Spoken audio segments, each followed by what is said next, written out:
मित्रों नमो नमः। चाणक्य संस्कृत अकादमी में आप सभी लोगों का स्वागत है।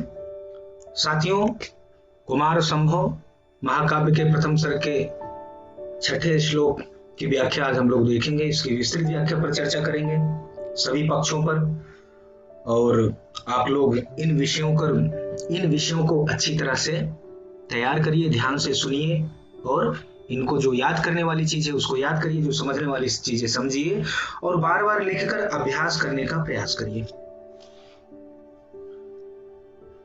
पूर्व में आप देख ही चुके हैं, रघुवंशम हो ही चुका है, कुमार संभव हो रहा है, इसके बाद किरात अर्जुनियम और साथ साथ व्याकरण के भी जो टॉपिक चल रहे हैं उसमें संज्ञा प्रकरण पूरी तरह से खत्म हो चुका है और अगले सप्ताह से आपको संधि के भी जो है टॉपिक वाइज सारे लेक्चर मिलने प्रारंभ हो जाएंगे। आइए हम लोग देखते हैं कुमार संभव का 6th श्लोक। देखिए सामने श्लोक है, पदम तुषार श्रुति धौत रक्तम यस्मिन् दृष्ट्वापि हतद्विपानां विदन्ति मार्गम नखरंध्र मुक्तैरे मुक्ता फलैः केसरीणां किराताः। आराम से पढ़ रहा हूँ, एक एक शब्द को पढ़ रहा हूँ, आप उस पर ध्यान दीजिए, क्योंकि जिससे आपको पढ़ने में आसानी हो। मुझे तो पढ़ना आता है, मैं तो कैसे भी पढ़ लूं, मुझे कोई दिक्कत नहीं है, परंतु आपको इसको पढ़ने में दिक्कत ना हो, समस्या ना हो, कोई प्रॉब्लम ना हो, इसका मैं विशेष रूप से ध्यान हमेशा रखता हूं। आइए देखते हैं। देखिए क्या, पदम तुषार श्रुति धौत रक्तम यस्मिन् दृष्ट्वापि हतद्विपानां विदन्ति मार्गम नखरंध्र मुक्ता फलैः केसरीणां किराताः। थोड़ा साथ में पढ़िए, ये तो एक एक शब्द का हो गया, अब थोड़ा साथ में। पदम तुषार श्रुति धौत रक्तम यस्मिन् दृष्ट्वापि हतद्विपानां विदन्ति मार्गम नखरंध्र मुक्ता फलैः केसरीणां किराताः। पदम तुषार श्रुति धौत रक्तम यस्मिन् दृष्ट्वापि हतद्विपानां विदन्ति मार्गम नखरंध्र मुक्ता फलैः केसरीणां किराताः। ठीक है, इसका हम लोग अन्वय देखते हैं। करें, यस्मिन् किराता तुषार श्रुति धौत रक्तम हतद्विपानां केसरीणां पदम अदृष्ट्वा। यहाँ ना यस्मिन् दृष्ट्वापि था, तो यस्मिन् अदृष्ट्वापि अलग अलग होगा, तो इस प्रकार से होगा। अदृष्ट्वापि अपि, अदृष्ट्वा यहाँ यस्मिन् अदृष्ट्वा अपि, यहाँ 3 शब्द है। अपि नखरंध्र मुक्तैः मुक्ता फलैः मार्गम विदन्ति। ठीक है, अब इसका हम लोग शब्दार्थ देखते हैं। क्या देखें? शब्दार्थ। तो इसका शब्दार्थ देखिए। करें, यस्मिन कस्मिन, किस पर, जिस हिमालय पर। करें, जिस पर किस पर, हिमालय पर। तो करें, जिस हिमालय पर। किराताः व्याघ्र्या शबरगण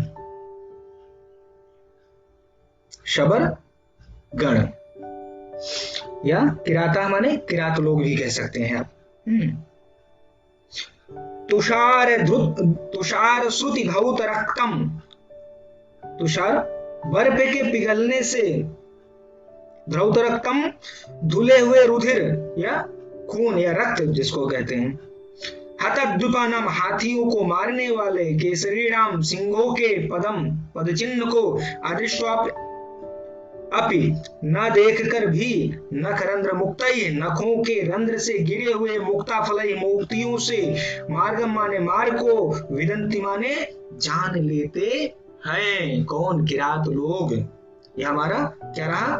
शब्दार्थ रहा। फिर से देखते हैं। यस्मिन, जिस हिमालय पर, तुषार श्रुति धौत रक्तम, बर्फ के पिघलने से धुल जाने के कारण, हतद्विपानां हाथियों को मारने वाले, केसरीणाम सिंहों के हाँ, रक्त से पदम माने पैर को, अदृष्टवाप माने न देखकर भी, किरात लोग नखरंध्र मुक्तैर मुक्ता फलैः, उन नखरंध्र मुक्तैः, नख रंध्र मुक्तैः, नखों के रंध्र से गिरे हुए, मुक्ता फलैः, मोतियों, मुक्ता फलैः, मोतियों के से, मार्गम अर्थात मार्ग को विदंत माने जान जाते थे या जान लेते हैं। अब इसके अर्थ को देखिए, जिस हिमालय पर्वत में वनेचर या किरात लोग हिम के पिघलने से रक्त धुल जाने के कारण हाथियों को मारने वाले सिंहों के पद चिन्ह को न देखकर भी पंजों के छिद्रों में से गिरकर बिखरे हुए मोतियों के दानों से मार्ग जान जाते हैं कि सिंह किधर गया है।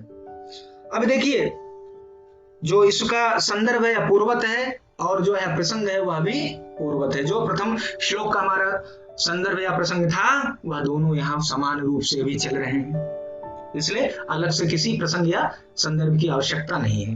ठीक है, आइए देखते हैं। करें प्रस्तुत पद्य में, प्रस्तुत श्लोक में महाकवि कालिदास ने सिंहों को भी मार देने वाले किरातों का और मोती वाले हाथियों का वर्णन किया है। अब इन दो जीवों की वर्णन करने की क्या आवश्यकता महाकवि कालिदास जी को पड़ गई?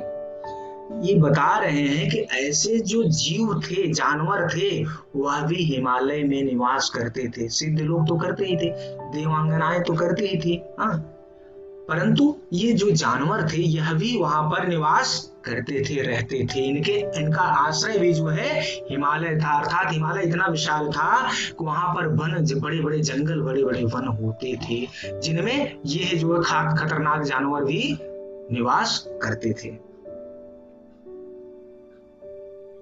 ठीक है, तो प्रस्तुत पद्य में महाकवि कालिदास ने सिंहों को भी मार देने वाले किरातों का और मोती वाले हाथियों का वर्णन किया है। मुक्तामणि हाथियों में पाई जाती है, उसके बारे में यहाँ वर्णन किया गया है कि जो खूंखार हाथी थे और मुक्तामणियों से जो युक्त परिपूर्ण हाथियां थी वह भी जो हिमालय में रहती थी। हिमालय इस प्रकार के व्याधों अर्थात सिंहों और हाथियों अर्थात गजेंद्रों से युक्त था, मतलब इनकी भी निवास स्थली हिमालय था। ऐसा कहने से हिमालय का भी ही महत्व तो क्या होता है, ख्यापित होता है, बढ़ता है, स्थापित होता है। यद्यपि पद्य में स्पष्ट रूप से यह नहीं कहा गया है कि किरात सिंहों को मारते हैं, किंतु वे सिंहों के मार्ग को खोज रहे हैं, ऐसा प्रस्तुत श्लोक में प्रकट हो रहा है। ऐसा कहने से उनका सिंह घाती होना सिद्ध होता है, अर्थात वो देखिए सिंहों को मारने का तो यहाँ कोई जिक्र नहीं है, कोई भी वर्णन प्राप्त नहीं हो रहा है, परंतु वो सिंहों को क्यों खोज रहे हैं? इसका मतलब वो कहीं न कहीं सिंहों को मारने वाले थे, मतलब सिंहों को मारने में सक्षम होते थे, इसलिए सिंह घाती कहा गया है। सिंहों से भयभीत रहने वाले सिंहों के मार्ग का अन्वेषण क्यों करेंगे? जाहिर सी बात है, जो सिंहों से डरेंगे, शेरों से डरेंगे, ऐसे खूंखार जानवरों से डरेंगे, वे उनके मार्गों का अन्वेषण अर्थात उनके मार्गों की खोज क्यों करेंगे? हिमस्राव से, अब देखिए हिमस्राव से अर्थात हिमालय पर जो बर्फ थे, उन बर्फ के या उन बर्फ अर्थात हिम के पिघलने से क्या होता था? उस हिम के पिघलने से, रक्त के धुल जाने से। अब जैसे उन्होंने सिंहों को मारा, सिंहों के शरीर से रक्त स्राव हुआ, रक्त बहना शुरू हुआ और सिंह भागे तो खून बहता हुआ रास्ते भर जा रहा है। तो ऐसे तो बहुत आसानी से जो है किरात जो सिंहों का वध करते थे या जो वनेचर हैं, वो बहुत आसानी से सिंहों को खोज लेंगे, क्योंकि उनको उस मार्ग को तलाश करने खोजने में बड़ी आसानी होगी, क्योंकि वहां चिन्ह पड़े हुए हैं रक्त के, खून के। परंतु लेकिन यहाँ तो कुछ और हो रहा है। यहाँ बता रहे हैं कि सिंह जा रहे हैं लहूलुहान होकर, और जो बर्फ पिघल रही है उससे क्या हो रहा है, उनके खून धुल जा रहे हैं। तो मार्ग देखिए खोजने में कितनी कठिनाई हो रही है। तो यही कह रहे हैं कि हिमस्राव से, हिम पिघलने से, रक्त के धुल जाने से सिंहों का मार्ग जानना बहुत कठिन होता है। अतः इससे यह सिद्ध होता है कि ऐसे दुर्ग्रह सिंहों को खोज कर मारने वाले किरात और मुक्ता फलों से युक्त गजेंद्रों को मारने वाले सिंह सभी हिमालय में निवास करते हैं। इस प्रकार सबको आश्रय देने से हिमालय का अत्यधिक महत्व यहाँ पर प्रकट होता है। अब जब रक्त जो है हिम के पिघलने से, रक्त क्या होता था, हिम के पिघलने से जो रक्त मार्ग, रक्त से जो सिंहों के पदचिन्ह बनते थे वे मिट जाते थे।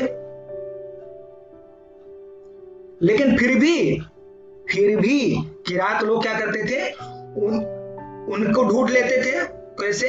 क्योंकि सिंह जो है वह हाथियों को मारता था, तो क्या होता था, किरात लोग उनके पैरों के छिद्रों से गिरे हुए, जब सिंह जो है हाथियों पे आक्रमण करते थे तो उनके पैरों में जो मुक्ता मड़ी होती थी, या गजमुक्ता जिसे कहा जाता है, गजमुक्ता जो होती थी वो फंस जाती थी। तो जब भागते थे तो उन मुक्ताएं वो रास्ते में गिरती जाती थी, तो उससे जो है ये किरात लोग जो है सिंहों के मार्ग को आसानी से जान लेते थे कि शेर किधर गया है।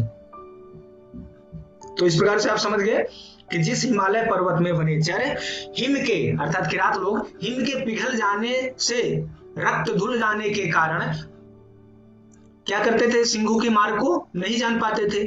तो फिर क्या होता था, हाथियों के मारने वाले सिंहों के पदचिन्ह को ना देखकर भी पंजों के छिद्रों में से गिरकर बिखरे हुए मोतियों के दानों से क्या करते थे, सिंहों के मार्ग को जान लेते थे। ठीक है, तो इस प्रकार क्या रहा है, हिमालय का महत्व प्रकट हो रहा है, हिमालय की विशालता यहां पर देखने को मिल रही है। अब देखिए साहित्यिक सौंदर्य की इस पद्य में उदात्त अलंकार, उपजाति छंद, वैदर्भी रीत और माधुरी। व्याकरणात्मक टिप्पणी देखिए, हता हन धातु इकता प्रत्यय बहुवचन है तो हता बना, अदृष्ट्वा ना दृष्ट्वा इति, अदृष्ट्वा इति विग्रह नए तत्पुरुष समास है। यहाँ पर हतद्वीपानाम हता द्वीपाम यही तेषाम इति विग्रह अत्र बहुब्रीहि समासः, मुक्ताफलै मुक्तानां फलानि तैः इति विग्रह षष्ठी तत्पुरुष समासः। तो इतनी आवश्यकता होती, व्याकरणात्मक टिप्पणी की बहुत आवश्यकता नहीं होती, इसलिए मैं आपको इन चीजों को देता जाता हूं कि आप जो है व्याख्या में इन सब चीजों को लिख लीजिए। तो इन शॉर्ट देख सकते हैं, जिस हिमालय पर सिंहों को मारने वाले व्याध और गजों को मारने वाले सिंह रहते हैं, सामान्यतः सिंह अपने नाखूनों से गजों को मारकर जिस मार्ग से आते हैं उस मार्ग पर रक्त से युक्त पद चिन्ह बनाते जाते हैं। परंतु हिमालय पर्वत पर सिंह जो अपने रक्तिम पद चिन्ह बनाते हैं, बर्फ के पिघलने से वे पद चिन्ह मिटते जाते हैं। तथापि व्याधों को सिंहों के मार्ग, अर्थात किरातों को सिंहों के मार्ग जानने में कठिनाई नहीं होती। फिर भी इस तरीके से बर्फ के पिघल जाने से भी उनको मार्ग जानने में कठिनाई इसलिए नहीं होती क्योंकि गजों को मारने से नाखूनों में फंसे हुए गज मुक्ता मणि मार्ग पर गिरते गए हैं और उसी पदचिन्ह के द्वारा सिंह व्याध जो है, किरात जो है, सिंह के मार्ग को जानकर सिंह तक पहुंच जाते हैं। तो मित्रों, इस प्रकार से आप इन व्याख्याओं को अच्छी तरह से तैयार करिए और आप अपने सुझाव, अपने विचार कमेंट बॉक्स में फोन के द्वारा, ईमेल के द्वारा और वेबसाइट पे जाकर जो है हमारा नंबर ले सकते हैं, हमें वहां से ईमेल आईडी ले सकते हैं, वहां से फोन कर सकते हैं, उसमें सिलेबस भी है, अन्य चीजें वहां हैं। तो आप चैनल को लाइक करिए, शेयर करिए, सब्सक्राइब करके आइकॉन बेल को जरूर दबाइए, अधिक से अधिक लोगों तक इसको पहुंचाइए मित्रों, और सबका जिससे कल्याण हो। तो सर्वे भवन्ति सुखना का जो हमारा मंत्र है, हमारा ध्येय है, वह सार्थक और सफल हो सके। जय तो संस्कृतम, जय तो भारतम।